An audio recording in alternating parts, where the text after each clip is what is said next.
यहाँ पे मैं पहली बार नहीं, कैमरा में चल रहा है, शायद मैं यही कहूँ, आप लोगों का प्यार,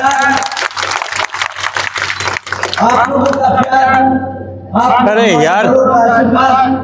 रुक जा यार, तरीके से आज आप लोग यहाँ इकट्ठा हुए, हम सबको सुनने के लिए भाई सभी का मैं एक जगह रख यार, इसको नीचे नीचे कर। मेरे सभी बड़े बुजुर्ग, मेरी माताएं बहनें, मेरे सभी युवा साथी, आप लोगों ने जिस तरीके से इस सभा को सफल बनाया, इकट्ठा हुए, आप सभी का तहे दिल से आभार। वैसे आप लोगों को ये विदित है कि इस समय आपके प्रदेश बिहार में विधानसभा के आम चुनाव हो रहे हैं, जिसमें हमारी पार्टी ने भी अपने उम्मीदवार चुनाव के मैदान में उतारे हैं,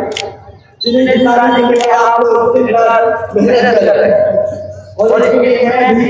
आप लोगों से अपील करने के लिए यहाँ आज आया हूँ। और इस संबंध में कुछ जरूरी बातें करने से पहले मैं हमारे देश में जन्मे, समय समय पर जन्मे दलित, आदिवासी एवं अन्य पिछड़े वर्गों में जन्मे हमारे महान संतों, गुरुओं व महापुरुषों से प्रेमी, खासकर ज्योतिबा फूले, छत्रपति शाहू जी महाराज, श्री नारायण गुरु, बाबा साहब डॉक्टर भीमराव अम्बेडकर जी एवं मान्यवर साहब श्री काशीराम जी को भी पूरे दिल से नमन मैं अपनी श्रद्धा अर्पित करता हूँ, जिन्होंने अपनी पूरी जिंदगी इन वर्गों के लोगों को अपने पैरों पर खड़ा करने के लिए समर्पित की, जिनके बताए हुए रास्ते पर चलकर अब आदरणीय बहन जी के नाम आदरणीय बहन कुमारी बना पूरा आदर सम्मान ऐसे रखते हैं, ऐसा ऐसा रखते हैं, ऐसे करके इसको ऐसे कर लो। अनेकों कष्ट झेलकर अपनी पूरी जिंदगी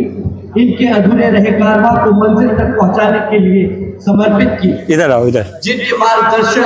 एवं दिशा निर्देशन में मैं अब यहाँ बिहार प्रदेश में हो रहे विधानसभा रोशनी आ रही उस साइड चलो। ये कहना चाहूँगा कि हमारी पार्टी यहाँ विधानसभा आम चुनाव के लिए अपने बलबूते पे लड़ रही है, जिसमें आप लोगों को अपनी पार्टी को का बेहतर रिजल्ट आना यहाँ से बना दो, वरना यहाँ कांग्रेस और बीजेपी व इनकी सभी अन्य सहयोगी पार्टियां खासकर अपनी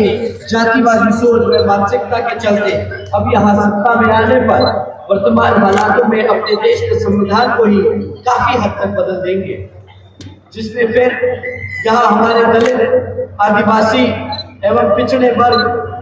उनके साथ साथ अन्य उपेक्षित वर्गों के लोगों का हित कतई भी सुरक्षित नहीं है। आरक्षण पूरा लाभ मिल सकता है और फिर ये लोग यहाँ गुलाम बन सकते हैं, जिससे बाहर निकालने के लिए बाबा साहब को भी अपनी पूरी जिंदगी लगा दी। ऐसे में ये भी समझना खास ध्यान रखना जरूरी है कि आप लोगों को एक चुनाव लड़कर जीतना क्यों जरूरी है। इसके साथ साथ इन पार्टियों की संकीर्ण व पूंजीवादी सोच एवं संप्रदाय आदि पूंजीवादी सोच व सिद्धांत आदि होने के कारण यहाँ सब समाज एवं अन्य धार्मिक के समाज के लोगों की आर्थिक स्थिति भी काफी हद तक खराब रही है। साथ ही इनकी गलत नीतियों के कारण यहाँ सब समाज में से गरीब, मजदूर, किसान, व्यापारी एवं अन्य मेहनत लोग भी अपनी खुशहाल की बसर नहीं कर पा रहे। देश में पिछले कुछ वर्षों से हमारे यहाँ गरीबी, बेरोजगारी व महंगाई आदि काफी बढ़ रही है, जिससे यहाँ की जनता काफी परेशान है। जबकि देश में बीएसपी की एकमात्र ऐसी पार्टी है जो सत्ता में आकर इन सब मामलों में इनको बेहतर खुशहाल जिंदगी दे सकती है। और इसका जीता जागता उदाहरण उत्तर प्रदेश में बीएसपी की राष्ट्रीय अध्यक्ष आदरणीय बहन कुमारी मायावती जी के नेतृत्व में 4 बार सर्वजन हिताय व सर्वजन सुखाय की नीति पर आधारित उनकी सरकार रही। लेकिन इसके लिए बीएसपी ने पहले यहाँ सब समाज के लोगों को जागरूक करके उन्हें हर स्तर पर तैयार किया और तब फिर यहाँ बीएसपी की सरकार बनाई है। ये भी आप लोगों को जानना और समझना बहुत जरूरी है।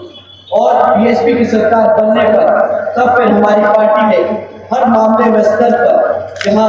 वर्षों से उपेक्षित रहे, खासकर दलितों एवं अन्य कमजोर वर्गों के लोगों के हित व कल्याण में काफी ऐतिहासिक कार्य करके दिखाए। साथ ही सब समाज में से हमारे सभी गरीब लोगों की आर्थिक स्थिति में काफी सुधार आया और विभिन्न क्षेत्रों में लगे लोगों का भी की समस्याओं को काफी हद तक दूर करने का काम किया, जिसके लिए अब आप लोगों को वोट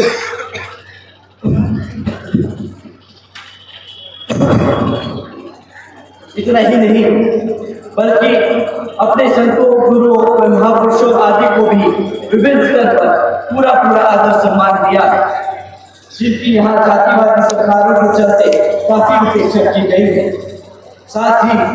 यूपी में हमारी पार्टी की नई सरकार ने बेहतरीन कानून व्यवस्था दी है। यहाँ कोई भी मुस्लिम हिंदू दंगे नहीं होने दिए, जिसे लोग आज भी याद करते हैं।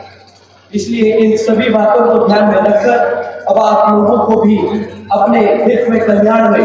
यहाँ बिहार प्रदेश में हो रहे विधानसभा आम चुनाव में अपनी पार्टी बीएसपी को ही कामयाब बनाना बहुत जरूरी है, जिसके लिए अब आप लोगों को वोट पड़ने व वोट की गिनती होने तक भी विरोधी पार्टियों के सभी साम दाम दंड भेद आदि हथकंडों से जरूर सावधान रहना होगा। अर्थात अब आपको यहाँ कांग्रेस, बीजेपी व इनकी सभी सहयोगी पार्टियों को सत्ता में आने से जरूर रोकना है। और इसी के लिए अब आप लोगों को यहाँ वोटिंग वाले दिन ईवीएम के में अपनी पार्टी के हाथी चुनाव चिन्ह के सामने वाला बटन दबाकर अपने उम्मीदवार यहाँ पर मालती देवी गुप्ता जी को पूर्ण बहुमत से जिताकर विधायक बनाकर पटना भेजना होगा तथा अपनी पार्टी को ही सत्ता में लाने का हर संभव पूरा प्रयास करना होगा। तभी फिर यहाँ धर्मपुर के बाबा साहब डॉक्टर भीमराव अम्बेडकर जी एवं माननीय साहब काशीराम के आदि का भी अधूरा सपना जरूर साकार हो सकता है। इसी खास अपील व उम्मीद के साथ ही मैं अपनी बात यही समाप्त करता हूँ।